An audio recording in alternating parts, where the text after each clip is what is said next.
या का नाबुदु व या का नस्तईन। मेरा ब्लॉग देखने वाले महबूब वतन पाकिस्तानियों को अस्सलाम वालेकुम। नाज़रीन, मैं आपके सामने आज जो स्टोरी लेके आया हूँ, शायद आपने ये तो ज़रूर सुना होगा कि सदाकत अब्बासी का इंटरव्यू डॉन न्यूज़ में करवाने की कोशिश की गई, लेकिन वो नहीं चला। लेकिन इस सारे वाक़ये के दरमियान क्या कुछ हुआ, कैसे हुआ ये सब, और फिर एक और स्टोरी जो आपने शायद पहले भी देखी होगी। एक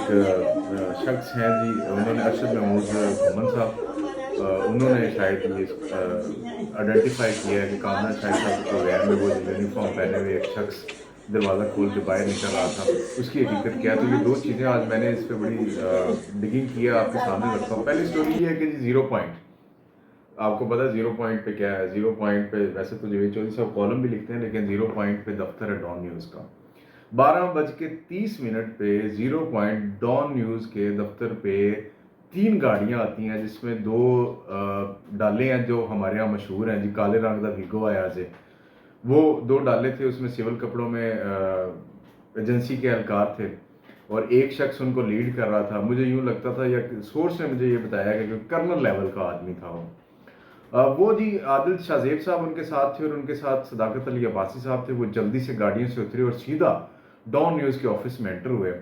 एंटर होने के बाद उन्होंने जाके कैमरामैन और बाकी स्टाफ को कहा कि जी फटाफट स्टूडियो रेडी किया जाए। स्टूडियो रेडी हुआ और सदाकत अब्बासी साहब को उन्होंने बिठाया और इंटरव्यू शुरू कर दिया। उस इंटरव्यू में जितने भी सवालात थे, वो इंटरव्यू से 15 मिनट पहले एक साहब जो बज़ाहिर उनको लीड कर रहे थे, जो शायद कर्नल लेवल के कोई आदमी थे या कौन थे, एजेंसियों के आदमी थे, किस एजेंसी के मुझे नहीं पता, किस इदारे के थे, लेकिन वो जिस तरह अथॉरिटेटिव स्टाइल में आए या जिस तरह की अथॉरिटी वो रखते थे, जिस तरह वो किसी को हुक्म देते थे, लोग भागते हुए ये करते थे, जिससे मुझे यूँ लग रहा था कि वो शायद किसी कर्नल रैंक या इस लेवल की रैंक के आदमी थे, चाहे वो पुलिस से थे, सिविल इदारों से थे या मिलिट्री से थे या किसी भी, मुझे नहीं पता, लेकिन सोर्स ने मुझे ये बताया। अब उन्होंने 15 मिनट लगाए और उन्होंने वो सवाल लिख के उनको दिए कि ये सवाल आपने इस इंटरव्यू के अंदर पूछने हैं। आदिल शाहजेब साहब को जब वो सवाल दिए तो आदिल शाहजेब साहब की बातें खिल उठी, वो बड़े खुश हुए और उन्हें यूं लगा कि लो जी उनकी ज़िंदगी की सबसे बड़ी स्टोरी उनको प्लेट में रख के जो दी गई है वो उनकी लाइफ में टर्निंग पॉइंट होगा और वो इसके बाद बहुत बड़े जर्नलिस्ट बन जाएंगे। ना सिर्फ बरसगीर इंडो पाक के, बल्कि वो 7 कॉन्टिनेंट के सबसे बड़े जर्नलिस्ट होंगे जिन्होंने ये स्टोरी की अपने प्रोग्राम में। क्योंकि इससे पहले उनकी वर्थ क्या है ये सब जानते हैं। कोई इतने बड़े वो पॉपुलर आदमी नहीं है जिस तरह बाकी जर्नलिस्ट हैं, मशहूर हैं। अच्छा जी, उस इंटरव्यू में था क्या, ये बड़ा इंटरेस्टिंग पॉइंट है। इमरान खान के हवाले से आपने वो इंटरव्यू सुन लिया था कि उस्मान डार साहब, उसके ऊपर भी वो जो स्काफ वाली स्टोरी है, सॉरी स्काफ बोल दी यूनिफॉर्म वाली, उसके अंदर एक स्काफ भी पहना हुआ है किसी ने, वो भी बताता हूँ वो क्या स्टोरी है और वो शख्स कौन था जो बाहर निकला था। इसके ऊपर ये था कि इंटरव्यू इमरान खान साहब के हवाले तो हो चुकी थी बात, उस्मान डार साहब कर चुके थे बयानिए को लेकर, लेकिन जो इस इंटरव्यू में सबसे अहम चीज़ थी या जो इस इंटरव्यू का मरकज़ी किरदार था जिसके गिर्द ये इंटरव्यू घूमना था, वो किरदार था बुशरा बीबी।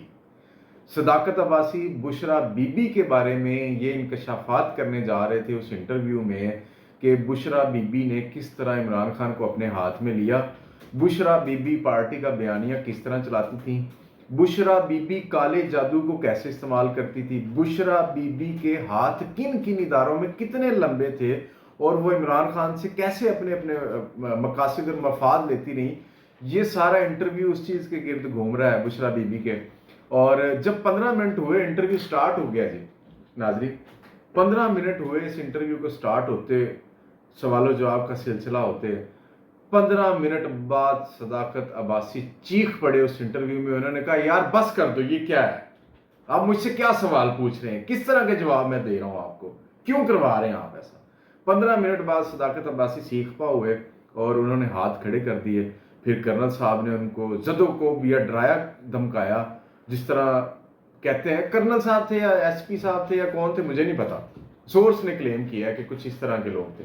उन्होंने फिर सदाकत अब्बासी साहब को उधर ही डराया धमकाया, बुरा भला कहा और फिर सदाकत अब्बासी साहब बैठ गए और फिर बाकी का इंटरव्यू शुरू हुआ और इस तरह उन्होंने काफ़ी लंबा चौड़ा इंटरव्यू दिया। अब इंटरव्यू हो गया नाज़रीन एक रात पहले और वो लोग चले गए सदाकत अब्बासी साहब को लेकर। दूसरे दिन इंटरव्यू चलना था, ये इसकी परमिशन किसी से भी नहीं ली गई थी, इंटरव्यू रिकॉर्ड हो चुका था। जब दूसरे दिन आदिल शाहजेब साहब ने वहाँ की मैनेजमेंट को बताया, वहाँ की मैनेजमेंट वहाँ के ڈان نیوز کی سب سے بڑی خصوصیت یہ ہے کہ ڈان اپنا اداریہ یا اپنا اوپینین یا وہ جرنلزم کرتے ہیں وہ ایتھیکلی ذرا تھوڑا سا چیزوں کو فالو کرتے ہیں، بلا وجہ نہیں کرتے، چاہے وہ اسٹیٹ مخالف ہی کیوں نہ ہو، دشمن مخالف بھی کیوں نہ ہو، وہ ایتھکس اور لاز کو بڑا ویلیو کرتے ہیں۔ تو ان کی اس وقت اسلام آباد کی مینجمنٹ کے سامنے یہ ساری چیزیں آئیں تو ان کے بیورو چیف ڈان نیوز اسلام آباد کے افتخار شرازی صاحب، جب انہیں یہ بات پتہ چلی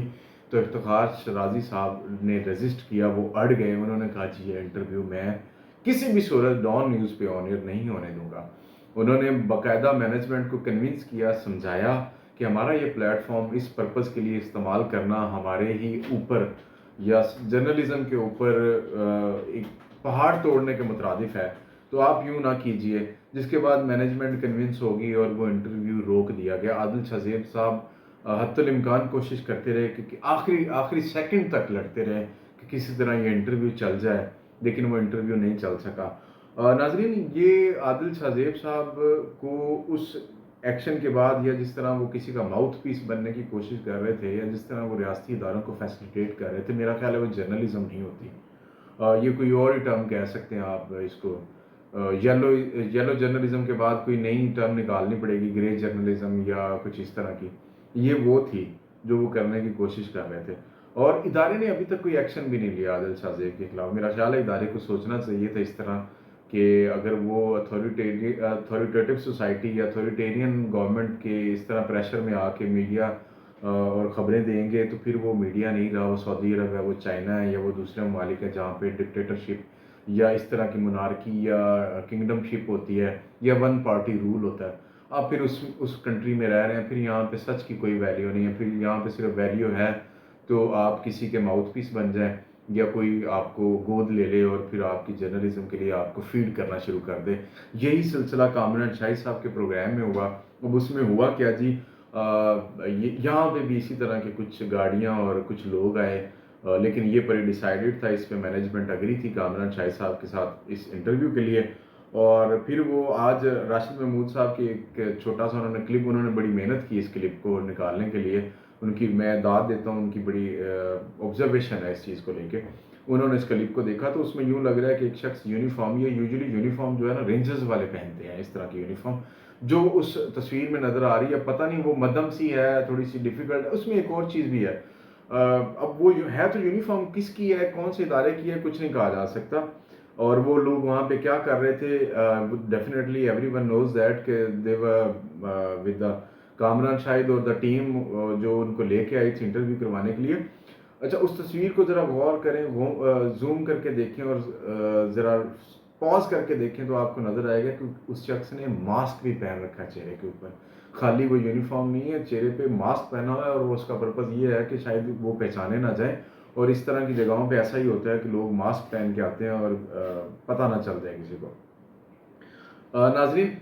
پھر یہ جب انٹرویو ہو گیا تو دنیا نیوز نے اسے آن ایئر کر دیا اور کامران شاہد صاحب کو بڑی داد ملی۔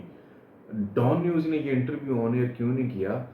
مینجمنٹ نے کامران شاہد کو تو داد دی، لیکن پبلکلی کامران شاہد صاحب کو داد نہیں ملی، بڑا برا بھلا کہا گیا، ان کی جرنلزم کو کرٹیسائز کیا گیا ہے۔ وہ جس طرح پہلے اسٹیبلشمنٹ کے ماؤتھ پیس تھے یا مقتدر حلقوں کے ماؤتھ پیس تھے، اب وہ کھل کے سامنے آ گئے ہیں کہ ایک شخص غائب ہے، اس کا بھائی ایف آئی آر دے رہا ہے، اس کی ماں کہہ رہی ہے، اور لوگ کہہ رہے ہیں کہ جب ان کو اریسٹ کیا گیا تو زدوکوب کیا گیا، مارا پیٹا گیا، اور پھر وہ اچانک سے کامران شاہد کے پروگرام میں برآمد ہو جاتے ہیں۔ یا تو پھر وہ ایف آئی آر جھوٹی تھی، یا وہ مطالبات ان کی فیملی کے جھوٹے تھے کہ وہ خود روح پوش ہو گئے تھے، یا پھر ادارے جھوٹ بول رہے ہیں، یا انہوں نے یہ ٹھان لیا ہے یا انہوں نے یہ فیصلہ کیا ہے کہ اب ہماری مرضی چلے گی اور ہم جھوٹ بول کے ہی چلائیں گے۔ ناظرین، یہ تھا آج کا بلاگ، مجھے اجازت دیجیے، اللہ حافظ۔